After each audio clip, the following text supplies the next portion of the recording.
Hello again, everyone. This is Ken Kibler, Director of Client Profitability for eTruckBiz. We're about 2 minutes shy of the top of the hour. That attendee list is growing rapidly. So we're going to let it build for a little bit. Please sit tight. Once again, thank you for joining us today. We'll talk to you in about 2 minutes. Thank you very much.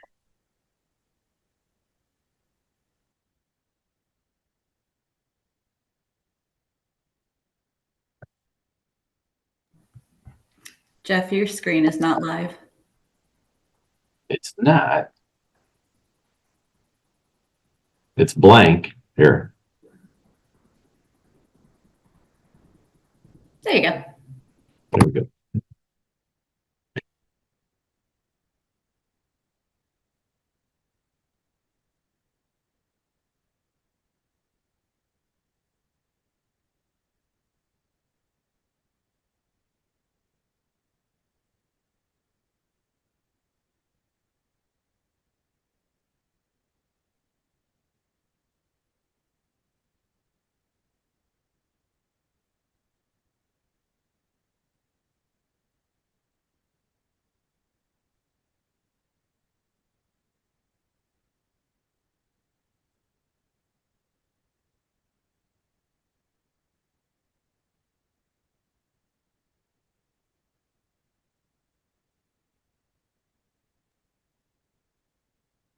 Okay, the attendee list seems to have leveled off. Once again, this is Ken Kibler, Director of Client Profitability with eTruckBiz. I want to thank everybody for joining us again here on Tuesday, where we plan on talking some of the same topics with the volume trends and productivity trends, and then kind of revisit an old topic that seemed to be pretty popular in the past. We wanted to revisit that again today. Simply because we think it adds value to your operation. So if you have any questions, please put them in the chat or the Q&A. And without further ado, I'll turn this over to Jeff Walzak. All right.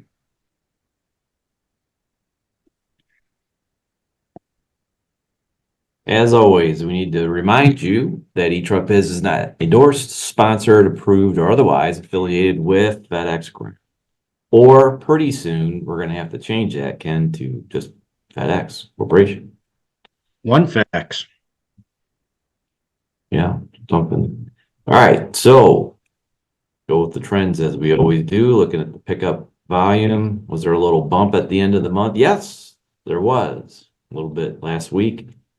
Stops were up a little bit, and the packages up a little bit. So that's a good thing. Right, on the delivery side, usually you see the same thing, and yes, this time we do. Stops and packages back to the trend line. So that's good. Productivity, okay. No. Just because the volume did a little bit of, came back a little bit, doesn't mean we put more trucks on the road. No. So putting those extra trucks on the road hurt us on the productivity side, which hurts us on the what? Profitability. That would be the profitability side. That's right. I think that's going to play into what we're talking about today. A little bit. So I think let's give this a shot. This week we have a early poll question here. Now, how do we do this? I forgot again. I'll launch it. 1 second.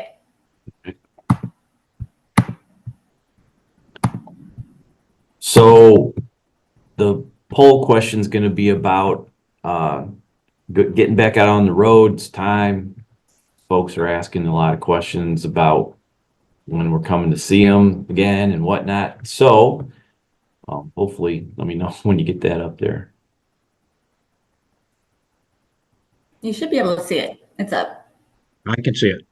Oh, if you can, just please answer the question. We're planning a series of short Network 2.0 seminars and happy hours in 2024. Happy hour, Ken.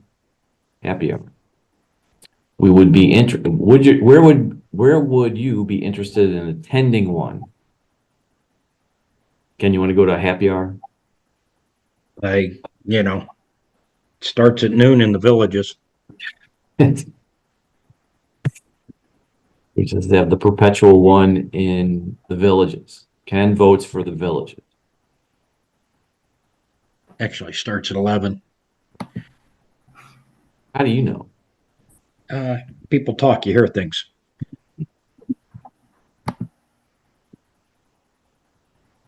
So now how do I shut it down and put everything back? I gotcha.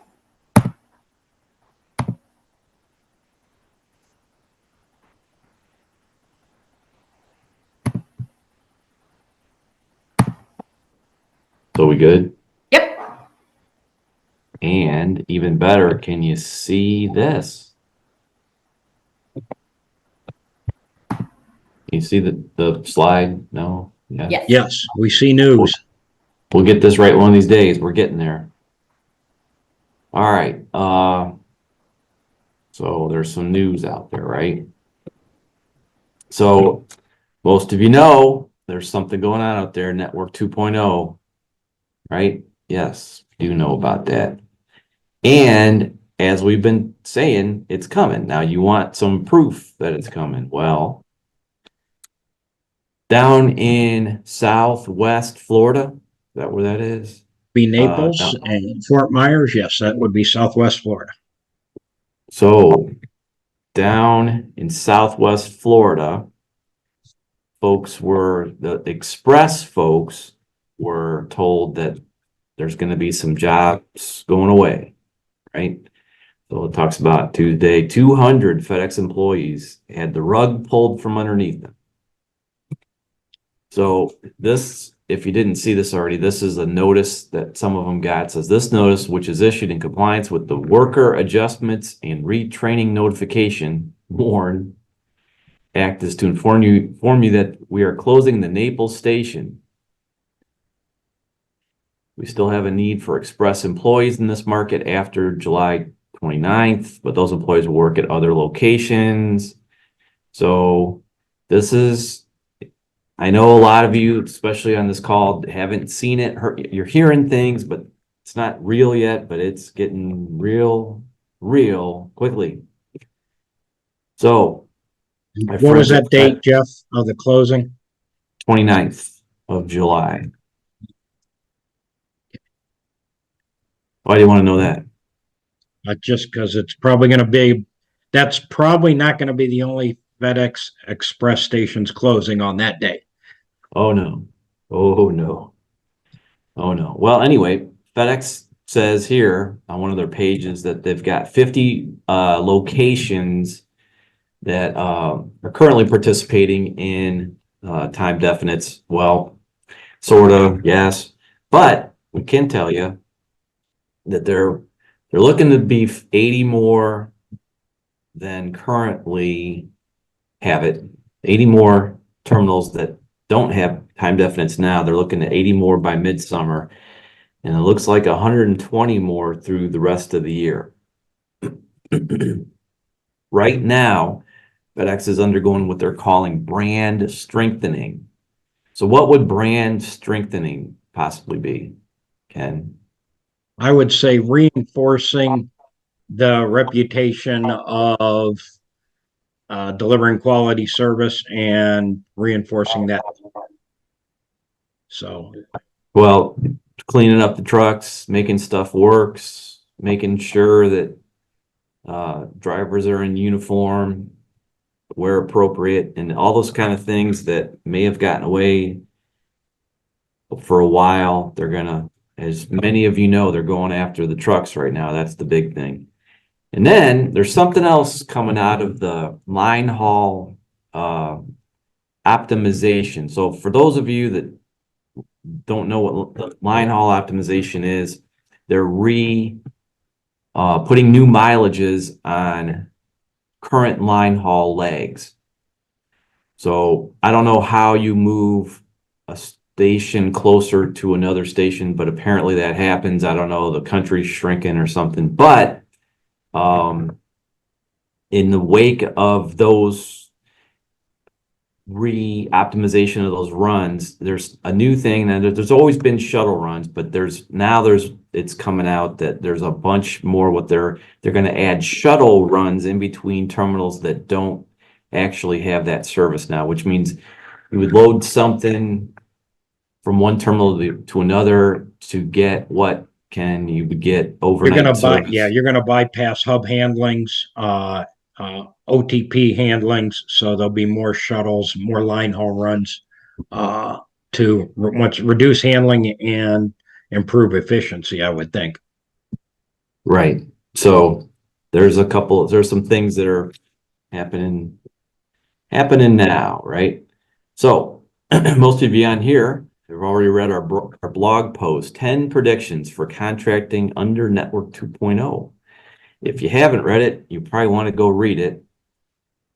What we're going to do is we're going to track each one of our predictions to see if what we predicted either looks like it's coming true, or has come true, right? So the first thing we predicted was that the financial situation for contractors was going to change, right? For the better. We weren't telling you that it was going to get worse. We're telling you it's going to get better. So it's early, right? And a lot of you on here are going to say, oh, that's not happening. That's not, oh, no. Well, some don't believe it. But we're seeing signs that we might be right about this one.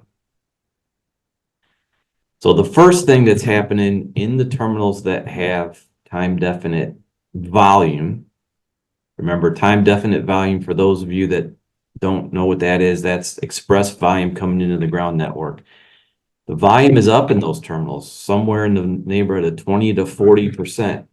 Some of those terminals have all of the time definite, I don't know about all of it. They have a good bit of the time definite volume from the express over into the ground operation. Some of them don't have it all yet. It's a little bit different, just depending on where you go. But definitely for sure, the volume's up, right? Which of course means settlements are up, right? Volume up, settlements up. Good. That's a good thing. Increased volume also means higher stop density, right? Why do we mention that? Increased stop density means it should mean lower operating cost per stop, right? More stops, truck, means your cost per stop at least is going to go down, which is a damn good thing.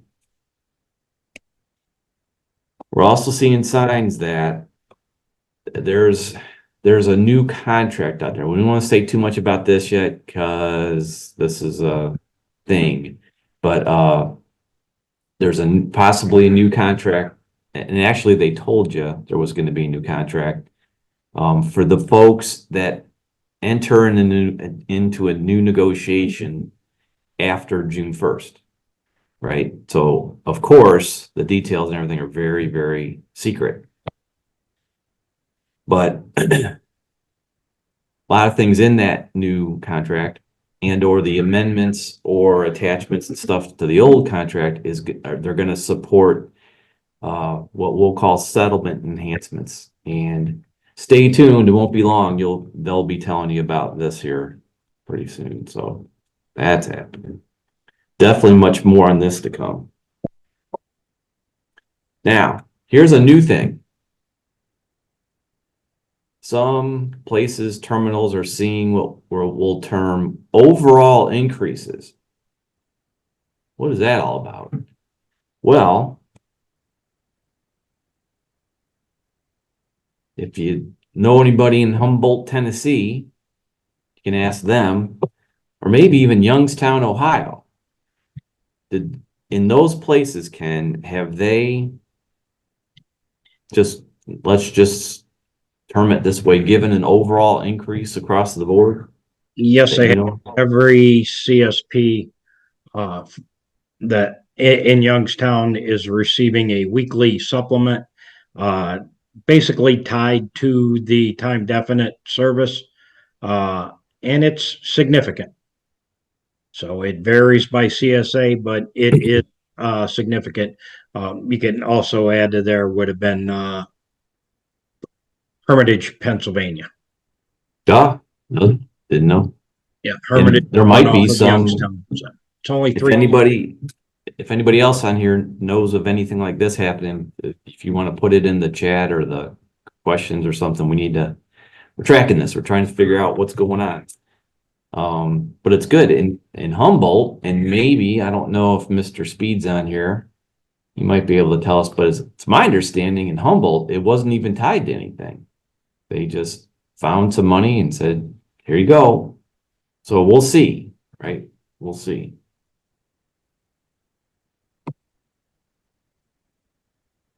Oh, yeah. All right. All right. So here's the question. Could this be how FedEx wants to solve some of the issues out there? Are they just gonna give folks extra money? Is that gonna solve everything? Well, I don't know. Is that how they're gonna try to solve for the logistical challenges presented by time definites?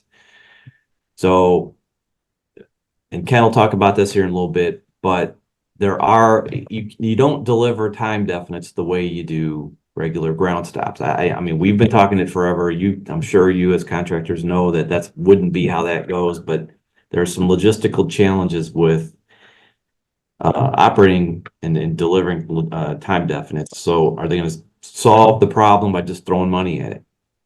What about the crippling inflation in the last 3.5 years? If you didn't notice, FedEx wasn't necessarily forthcoming with, we'll call them cost of operation increases or any increases really tied to inflation. It's been a little, if you haven't noticed, things cost more than they did a few years ago, a lot more than they did a few years ago. They didn't necessarily address that through negotiations, although some folks, if you used us for sure, if you used Miss Carey, most of you saw an increase, but I don't know, it didn't keep up with inflation. So are they going to throw money at that problem? And are they going to throw money at what we'll call brand protection? So you guys know that FedEx is all about protecting the brand, and they don't want to, but they'll spend whatever they have to protect the brand. That's for sure what's going to happen. So is that on its own? Is that going to be something? Is that how how contractors are going to do better financially just by FedEx just basically throwing money at it? Well, that helps, but that's not the big thing here, right? All those things help, but the real profit generator is what we're going to term higher resource utilization. This is where the big, huge, literally huge gains are going to be made. So what are we talking about? So what's today's biggest problem, right? Oh, FedEx doesn't pay us enough. FedEx, the DRO, the numbers are off. Those are all problems. Yes, but what's the biggest problem right now?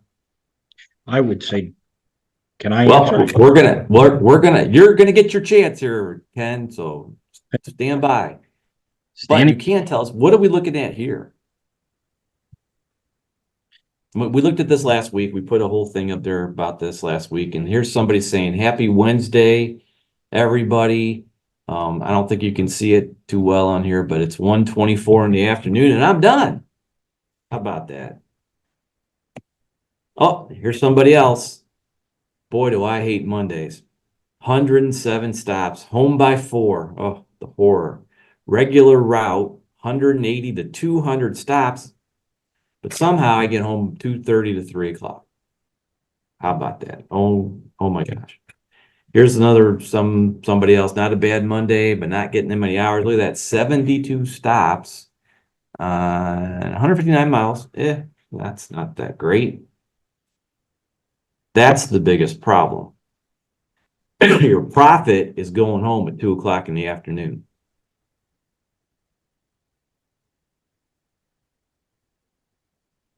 But as Network 2.0 gets fired up, as Network 2.0 gets fired up, it's not going to be able to go home at 2 o'clock in the afternoon anymore. So Ken's going to tell us what the folks in some of the other terminals that already have the time definites, what's going on so that they're better utilizing their resources. Yeah, probably about a year ago, maybe mid-June, I actually stopped into the Youngstown terminal, the station there, and it was 2:30 in the afternoon. I would say 70% of the vehicles were already back. So knowing the senior manager, I had to give him a little bit of ribbon, asking him what's going on with that. Like, yeah, they're not out there very long. And got some guys that come back at 12:30. I'm like, that's a problem. And lo and behold, time definites came around October 30th. Spent a couple days out there, and now there aren't trucks back in that building before 4 o'clock very often. Why? Because the drivers have to be out there. Now, are they just sitting out there? No. They're utilizing the capacity, and stops per driver day has increased significantly. I had one customer in that building go from 72, 73 stops per driver day, doing well over 101. I'd say well over 100 now. And it more matches what FedEx had designed his contract to be based off of dispatches. Now, we just said that FedEx is still giving extra money to the CSPs in that building. Why? Because they're still having to run a couple more dispatches due to the compressed windows that happen with their dispatch at 9:30 to get those 10:30s delivered. So what they're having to do is maybe they run some part-timers in the morning, might cost them an extra dispatch, maybe an extra 2 dispatches. But if you're paying hourly, you know what? You're going to accomplish what you wanted to accomplish there. You're going to get the service, you're going to get the bonus, and then you've got more work on your trucks in the afternoon, because basically 55 to 60% of your express stops are 5 p.m. and 8 p.m. stops. And remember, those aren't appointments, those are by 5 p.m. And the other thing that they're getting money for, because of the condensed window there, those trucks have to be back by 6:15. So, quite frankly, those trucks can't even be utilized 8.33 hours that FedEx has designed that settlement model for. Okay, so if you're staring at 18, 15, 18, 30 minus 950, yeah, because really, with the lunch, it's kind of ironic, it's right at 8.33 hours. So that's what's happened there. So like I said, you've seen contractors utilize vehicles better, and they've utilized staffing at key times at optimum times to protect service, protect the brand, and FedEx has recognized. Okay, so, and was it a challenge at first? Yeah, I think the CSPs were throwing too many resources at it to get it done, and that's hurt them financially. But working with FedEx, working with Final Mile, they were able to get that extra supplement there. So, anything to add to that, Jeff? No, well, so it's some of the resource utilizations just happening because, see, that's good. If that, of course, that's good. But I mean, if that things are going to change, and as they do, yeah, FedEx is going to, I don't want to say throw money at it, but throw some money at it. But if you can more fully utilize your resources, that's what this is all about. right? So we want to tell you about something that's coming soon. Something that will help us, help you run your biz profitably. Some of you are doing fine. That's good. Some of you, all of us, want to be more profitable. This will help with that for sure. Some of us are challenged, and this is definitely going to help you with that.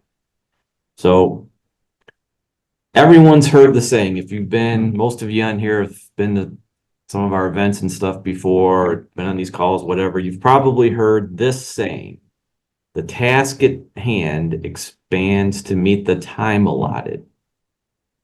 Ken, have you ever heard that before? The task at hand Absolutely. expands to meet the time allotted. What does it mean? If you give somebody 2 hours to do one thing, they'll take 2 hours to do that one thing, right? Well, here we want to prevent this new one here. Here's a new one. The expenses incurred expand to meet the revenue allotted. What might this mean?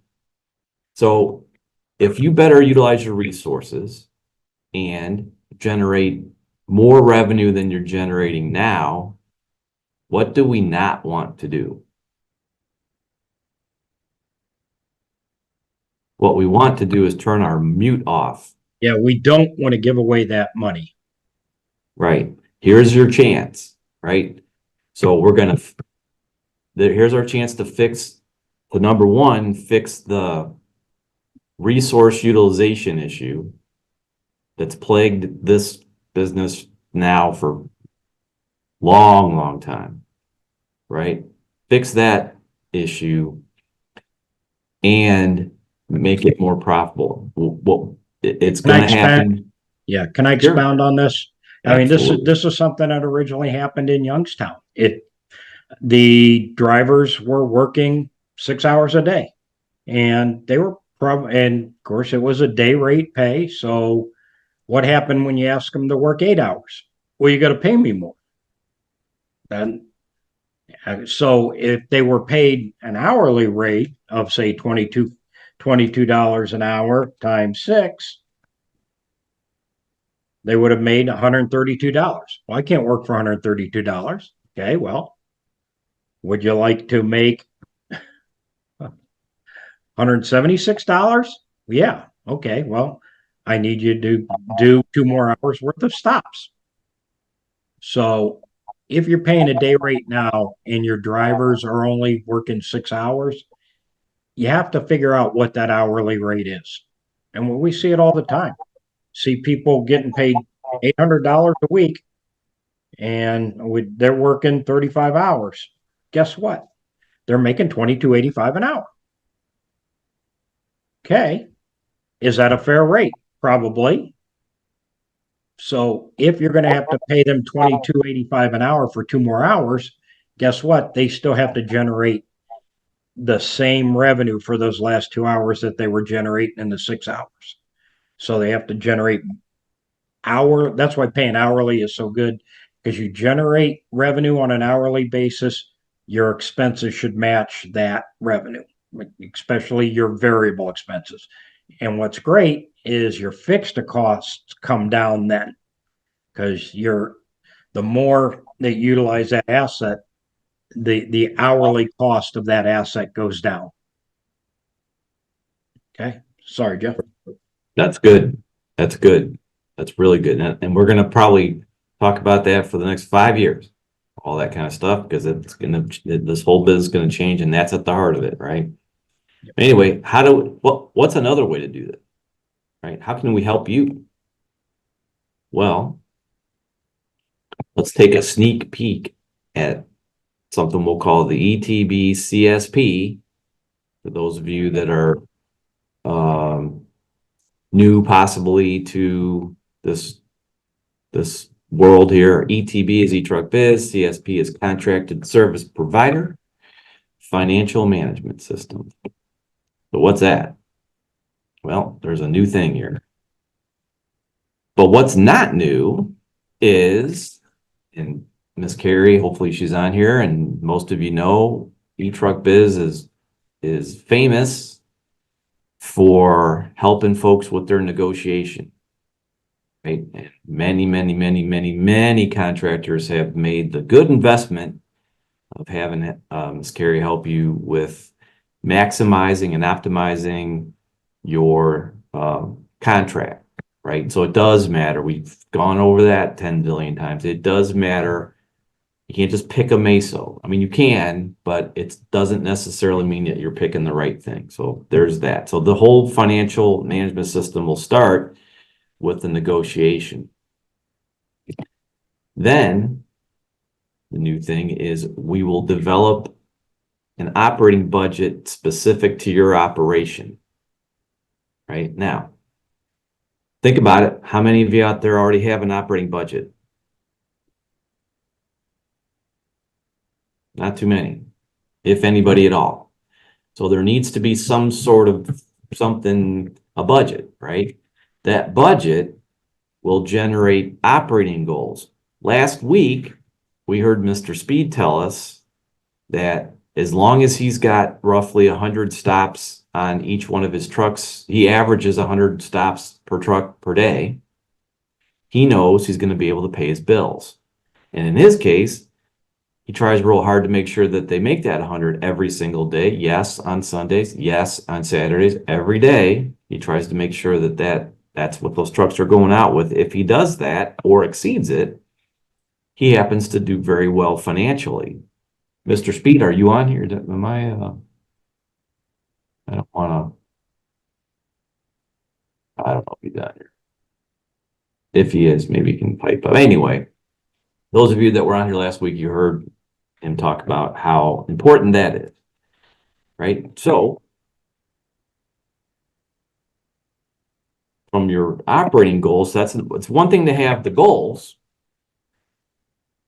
but how do you, so, and this is for sure something that challenges people in operations like this. This operation is fast paced. There's always something going on. Things are happening. So-and-so's not at work today. This truck's happening. There's a stop over here. This truck broke down. All these things happen, but what gets overlooked, let's just say, is what are we spending our money on? I mean, you know you're spending money. Yes, everybody knows you're spending money. But what are you spending on and how much are you spending? Well, I'm spending it on wages and fuel. How much? Well, too much. Okay. How much is too much? Well, FedEx would pay me more than I wouldn't have to worry about it. Well, okay.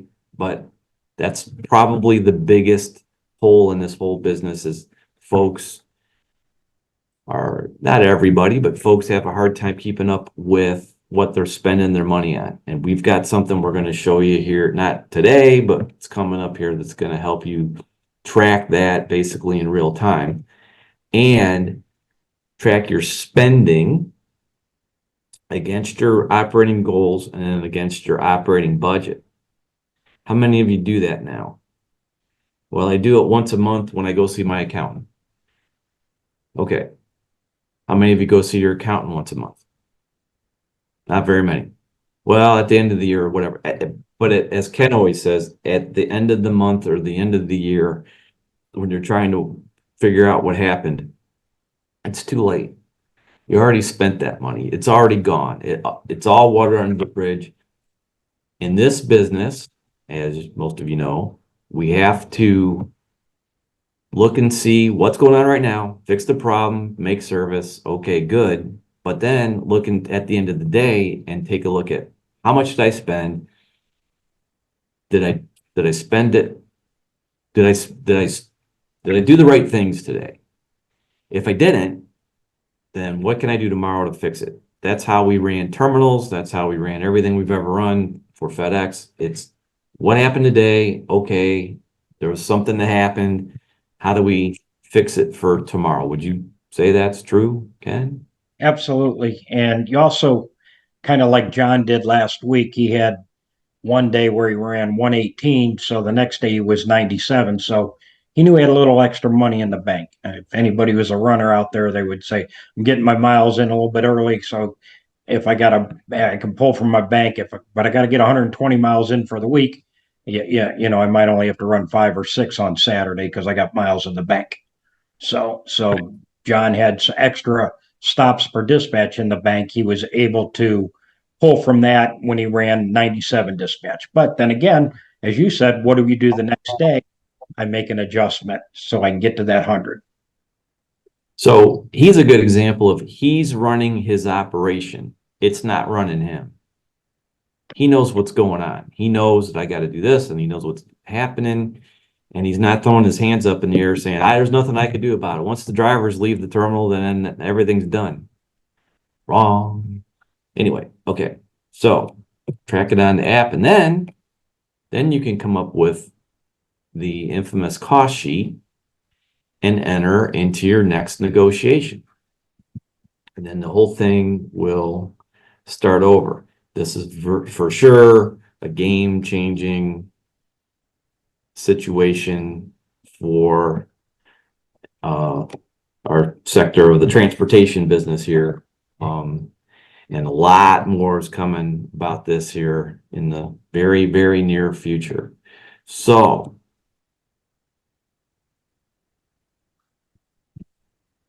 Mr. Ken, see if anybody's got any questions or comments.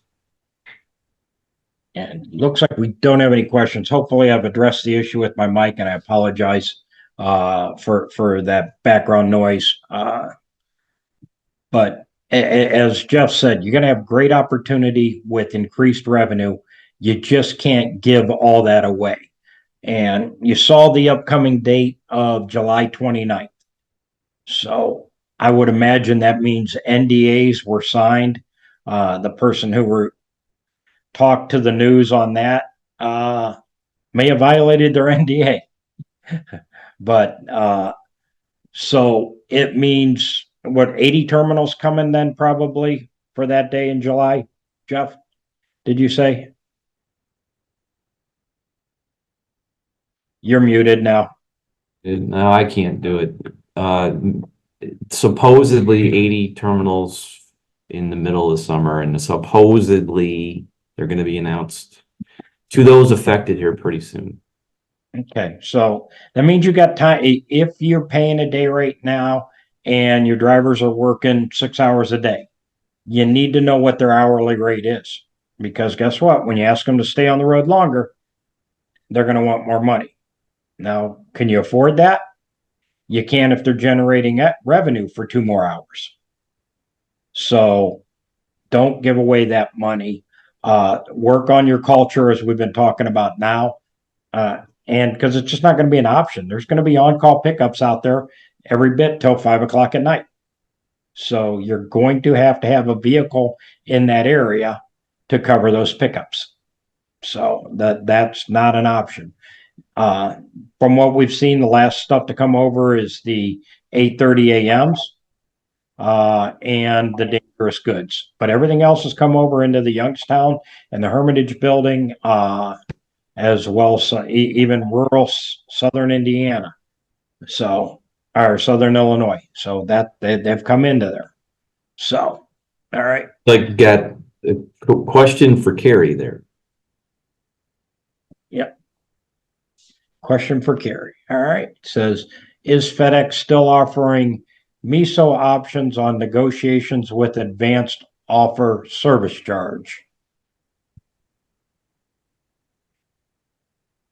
You got that one, Carrie?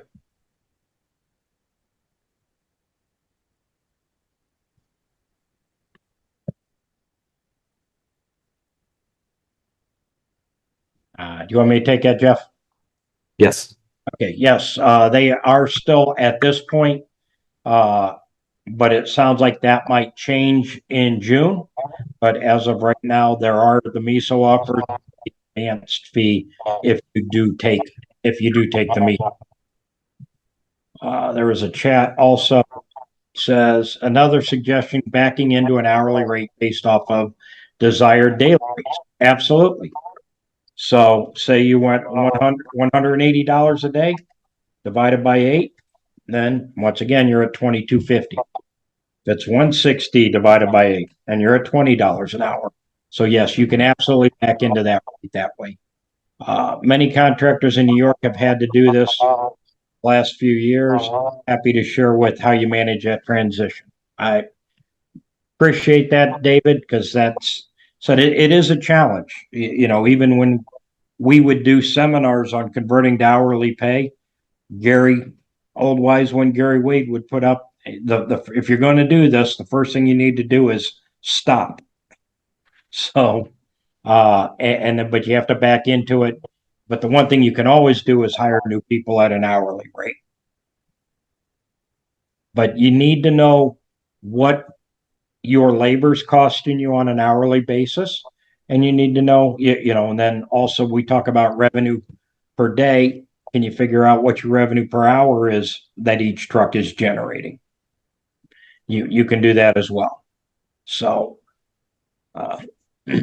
anything to add, Jeff, to that? No, you got another question here. Okay. If your territory includes suburban area contiguous to the terminal and more distant rural, very low density area, it makes meeting the coverage stop numbers and profitability difficult. Do you recommend split the territory and selling half off, or just continue to fight to increase the average wage per dispatch? Did you say 100 stops per dispatch is the goal for that? Your stops per dispatch goal depends on what your costs are. Okay. And I say that because you've got to cover your cost with revenue. So your end result of a stops per dispatch goal is going to give you the stop per revenue, the revenue per dispatch that you need. And it depends on your CSA. Okay. But I would not split it. Technically an AO cannot have two CSAs in the same building. Is there ways around it? Yes. But just remember, those rural areas help give you more revenue per stop, and you fight for that. And the great thing about it is when you cut routes out, yes, you're always going to have to do those rural stuff. You have every one of your drivers touching that suburban stuff. So you can have 4 people pick up 20 more stops each. That is density. They can do those stops, and it gives you the ability to cut out, one route. 4 people can cut out. If you're only doing 80 stops in that dense area, now I got 4 people touching it. I've got 80 stops gone, and it's on to those people with the rural routes. So to me, I wouldn't split the CSA just simply because it helps your denser routes make more money, and it gives those rural routes the ability to grab stops on their way out, and that's part of the dynamic anchors. Okay, Bob, So, anything? Go ahead. wait a minute, Ken. Yeah. So, first of all, is figuring a stops per dispatch goal. We can't. Mr. Speed actually, he happened to be at 100, which is good because he actually had a goal. But we can, and I just showed you in that graphic we just had up there. It'd be better that you had an engineered goal. So an engineered goal based off of your budget, which comes from your negotiation, right? That would be the better way to come up with just a goal. Just coming up with the number 100. It's better than no goal, but you want to get that far. The other thing about it is every one of you, for the most part, you're going to see your CSAs change here over the next several years. So more than likely the in-town area and the rural area having both or stuff like that, they're gonna change, and more than likely they'll change so that your area is more it's more the same. Right? Is it Yeah, I going to think happen you're- that way for sure? Who knows? But more than likely, because of the time definites. Because when you're running those time definites, the characteristics of those stops, you're going to have to be able to handle those, right? So, what are you going to say, Ken? Yeah, because I mean, the announcement FedEx had, it talked about terminal and route optimization and improving efficiencies. So that they do plan on tightening up your CSAs, which so they might realign some of your CSA, and you might end up with a smaller CSA with more stops in it. Fantastic. So the other thing I wanted to say, if we helped you with your negotiation, we do give you a budget. So we can set a target on your revenue per dispatch. We can show you how many dispatches per week that you will need to hit that goal and how many stops per dispatch you will need. So that's all part of the negotiation service. It sets out a nice budget for you. And like I said, based off of the volume you're running each week, you will now have the number of dispatches goals, and that's a negotiator will give you that number. So we can see if that matches up and see if your targeted revenue per dispatch matches what FedEx thinks that you should have. So next question. I don't know if we were able to get John's microphone on. I'm seeing 4 open CSAs in Humboldt, Tennessee. Can John or anyone expand why that is? If I can answer it if John doesn't have, we don't have John's I'm mic. here. Okay, John, go ahead. Good afternoon. How you guys doing? Good, doing well. Can you ask me the question again? Says, I'm seeing 4 open CSAs in Humboldt, Tennessee. Can anyone expand on why that is? Well, it used to be two open CSAs, and they turned it into 4 to make the amount of stops shrink down some. Entity. So they re-engineered the terminal, Yeah. basically. They did. So I've not spoken about it. I'm one of those CSAs. After I have sometime this week. and we did help John with the contract negotiation there.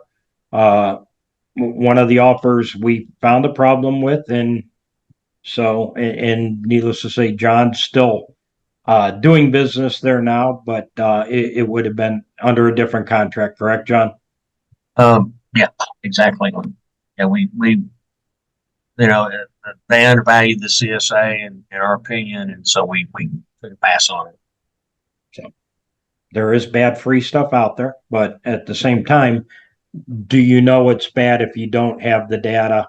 And even with just FedEx data, we can give you a reasonable valuation of what you need to do on that CSA. And I think the one John passed on, what was it? You felt you would have had to do average 163 stops per dispatch, John? That was correct, and we had, I'd been in a perfect world every day.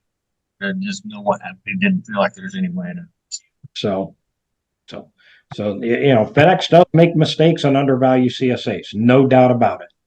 And it can happen in areas where I think they don't have a good grasp on the labor rate, but then they also, sometimes they're right, and the CSP thinks that FedEx is wrong, but then you see that the trucks are only on the road 5.5, 6 hours a day. So, okay.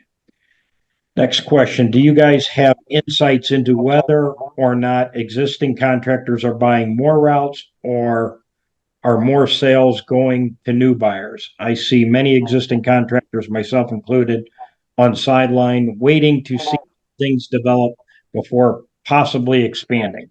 I'll leave that to team brokerage. Brokerage, if Miss Carrie's on here and her microphone works this time.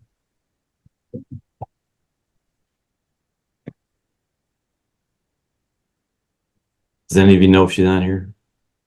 Thought she was, but I don't think her microphone's working. So All right. Well, she's the one that could give you the best answer on that. But yeah, there's a lot of folks kind of waiting to see what's going to happen. No question about that. There is, and this is interesting. There is still strong interest from folks. We'll just say that are outside of the bubble. There's a lot of interest, but there's a ton of tire kicking too, right?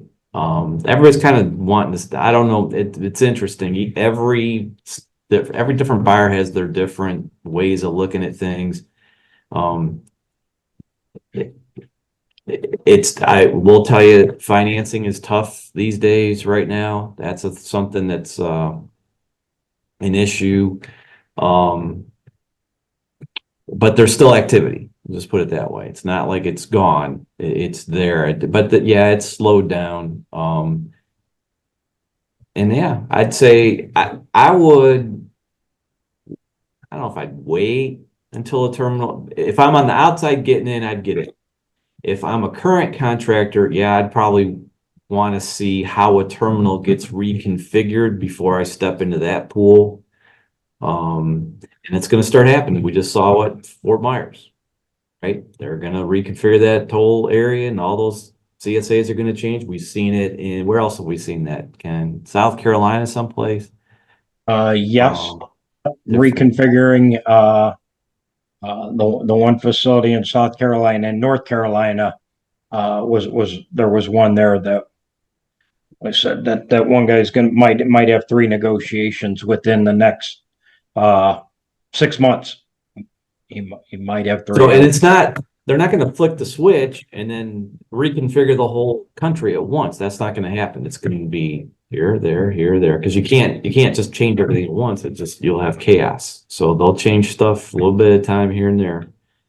But if but by the end of 2024, it's going to go from 50 terminals to 250 terminals that are involved here. So, and just because something gets configured one way now doesn't mean that 2 years from now, for whatever reason, they build new buildings. There's a bunch of that, was going on. I don't know if they're still building new buildings, but there's places where the new buildings are going to play into it, and all kinds of things are going to happen. And they told everybody it's going to take 5 years to do this, at least. So I don't know if that answered the question. I think approach the tepid water carefully is what I would take from that. So I think we've had lots of good questions today. Revisited about how you deal with the increased revenue, because yes, it's early in the game. It is definitely going to increase your revenue. How it affects your bottom line profit, you'll have a big part in that. And even though that volume isn't here now, how you start to change your culture will affect where that increased revenue goes. Does it drop to the bottom line, or are you just a pass through to the driver? You don't want to become a pass through service. Okay, so work to change the things you are. Great to hear that New York guys are back into hourly rates or daily rates. Or you got your daily rate and I back into it. So those are the things that you got to look at. So know what your labor rate is on an hourly basis, and then plan accordingly. So we'll be back here next Tuesday again. I want to thank everybody for your time. We do appreciate it. We know you're busy, and we look forward to seeing everybody here next Tuesday. So with that, please have a safe and profitable week. Thank you very much.